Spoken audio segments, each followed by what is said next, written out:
Hello les amis, je suis heureux de vous retrouver dans cette troisième et dernière vidéo comparaison test bicarbonate de soude contre bouillie bordelaise. Alors ne quittez pas la vidéo puisqu'à la fin je vous réserve une petite surprise. Vous avez été nombreux à commenter, je vois que le sujet vous a intéressé. Bien évidemment j'avais laissé le milieu s'installer sur la vigne pour pouvoir faire un véritable test et vraiment voir si réellement le bicarbonate de soude fonctionner. Beaucoup de vidéos en ce moment tournent sur le bicarbonate de soude. Moi je veux bien, mais vu la quantité de maladies qu'on a par rapport au temps qu'on a depuis le début de l'année, toute la pluie qui est tombée, tout ça, c'est pour ça que j'ai voulu faire ce test. Donc moi le but est que vous réussissiez vos potagers. Un petit point important qui me semble important, c'est je vais vous parler du cépage. Donc là j'ai 3 pieds de merlot ici et 3 pieds de cabernet, et c'est du raisin pour le vin parce que je suis dans le Bordelais, c'est vraiment le cépage roi. J'ai juste récupéré 3 pieds de cabernet et 3 pieds de merlot juste pour me faire, à la base vraiment l'idée c'était de me faire une haie parce que là derrière il y a une impasse et à travers le brise-vue on y voit les raisins de table sont plus résistants à la maladie. Le merlot et le cabernet sont très sensibles au milieu. En plus de ça, sur la vigne, c'est pas tout à fait le même milieu qu'on peut retrouver sur nos plants de tomates dans notre potager. Là le milieu, vous avez vu, il est vraiment très actif, donc c'est pour ça que le test me paraissait intéressant. Si on arrivait à neutraliser ce milieu, on était capable de maîtriser n'importe quel milieu dans le potager. Pour ce qu'il en est des raisins, peu importe que les raisins soient malades, peu importe que j'ai du raisin ou pas, déjà c'est du raisin pour le vin, donc c'est pas forcément le plus quali. Et en plus de ça, puisque je suis en ville, il y a beaucoup de moineaux et des tourneaux, de merles, qui viennent manger le raisin. Donc le raisin, j'en ai jamais. Et même si ça serait du chasselas, peu importe, il aurait fallu que je protège. Ce n'était pas grave dans le fond de laisser la vigne se faire attaquer par le mildiou. Alors ne quittez pas la vidéo, puisqu'à la fin, je vous réserve une petite surprise. Je vous dis tout de suite, le mildiou n'aura plus aucun secret pour vous.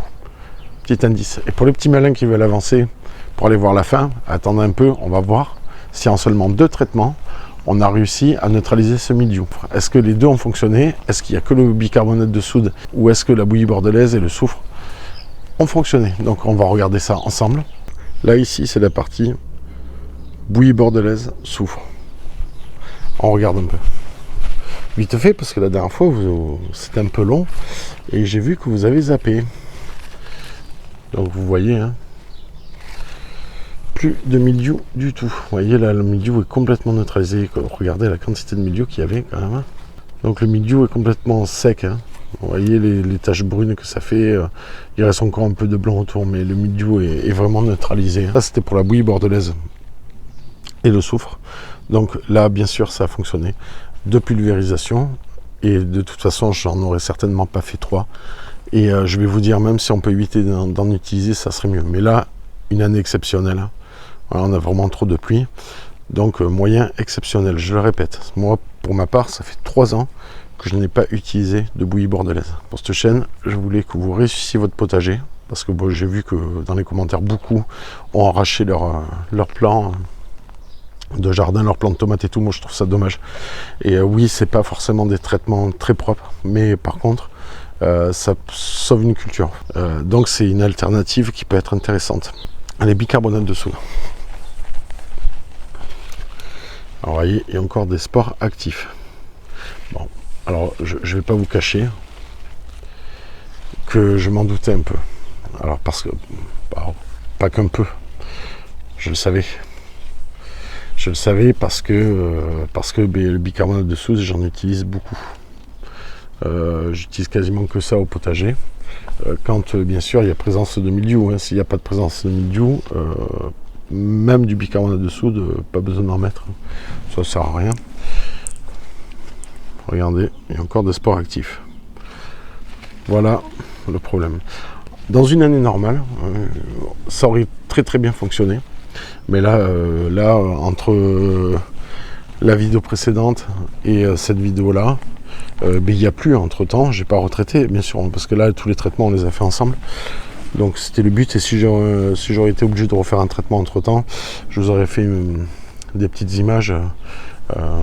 Bien sûr, je vous aurais expliqué tout ça. Mais quand même, je dois avouer, le bicarbonate de soude a quand même fonctionné. Donc ça peut être une alternative. Regardez, vous voyez, il y a quand même des taches brunes. On voit quand même que le bicarbonate de soude a séché un peu la vigne. A séché un peu les spores. Bon, là, c'est bien blanc. Alors,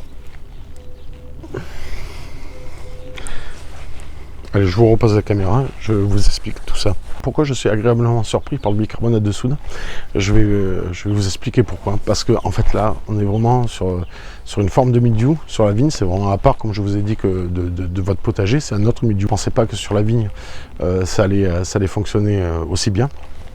Donc ça veut dire que quand même, sur les plants de légumes, tomates, etc., le bicarbonate de soude est tout compte fait quand même une bonne alternative. Donc le bicarbonate de soude peut faire l'affaire.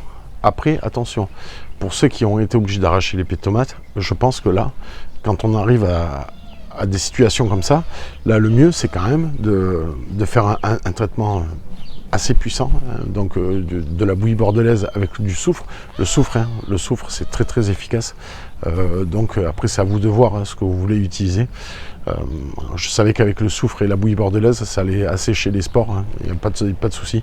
Mais pour ceux qui ont arraché le potager et tout, je pense pour une prochaine année comme ça là, pensez peut-être, surtout en début d'année, de pulvériser une fois ou deux de la bouillie bordelaise et du soufre. Alors donc qu'est-ce qui va se passer pour la suite du potager? Bouillie bordelaise et soufre, j'arrête totalement. Et là je vais faire qu'au bicarbonate de soude. Je vous le rappelle pour ceux qui n'ont pas suivi les deux dernières vidéos. Le bicarbonate de soude c'est très propre. Là c'est le même qu'on utilise, qu'on peut consommer pour les mal au ventre ou quoi. Donc c'est la même chose. Attention de bien respecter les dosages. Hein. C'est 10 grammes par litre. C'est très chargé en sel. Hein. Donc faites gaffe de ne pas brûler votre feuillage. Vous appliquez votre bicarbonate de soude et vous allez renouveler l'opération après chaque pluie. Ne renouvelez pas tant que le produit n'a pas été rincé, tant que le produit est là présent sur le feuillage, dessous les feuilles et dessus. Ne renouvelez pas l'opération, ça ne sert à rien puisque le bicarbonate est sur le feuillage. Après, pour une année où on n'est pas forcément une année pluvieuse, le bicarbonate de soude suffit largement. Après, vous avez été nombreux aussi à me parler de plusieurs façons autres de traiter. Moi personnellement, je ne les ai jamais trop testés. Je laisse les gens plus spécialistes hein, qui ont vraiment testé ces produits-là. Je vais vous laisser une vidéo dans la description. Vous n'aurez plus aucun secret pour le mildiou. Je vous le dis les amis, plus aucune vidéo viendront parler du mildiou à votre place parce que là vous allez être super calé sur le mildiou. Et ça, c'est cadeau les amis. J'ai fait des recherches, j'ai recherché des vrais spécialistes.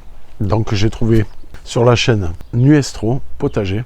Alors je vous conseille d'aller voir sa chaîne. Il est de très très bons conseils. Il a vraiment une véritable connaissance du potager. C'est quelqu'un que j'apprécie beaucoup. Il est allé voir un professeur de l'université de Liège, Sébastien Massard, qui a fait une étude approfondie sur le mildiou. Et il vous explique tout. Après avoir visionné cette vidéo, vous connaîtrez tout sur le mildiou. Et ça vous permettra de faire face. Je vous laisse la vidéo en question de Nuestro Potager dans la description. Alors pour ceux qui ne savent pas faire, dessous la vidéo, dessous le titre, il y a un petit plus. Vous cliquez sur le plus, ça va ouvrir la description de la vidéo. Là, je vais vous laisser un lien de la chaîne Nuestro Potager. Vous cliquez sur la vidéo, visionnez-la. Elle dure une vingtaine de minutes. Prenez vraiment le temps parce que c'est vraiment une vidéo très très utile. N'oubliez pas de lui mettre un petit like, il fera plaisir. Hein. Alors c'est une chaîne qui ne fait pas beaucoup de contenu, mais par contre c'est très qualitatif.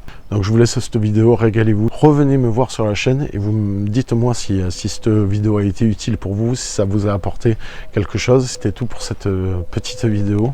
Et écoutez, je vous remercie encore. Je vous dis au week-end prochain. Ciao ciao les amis.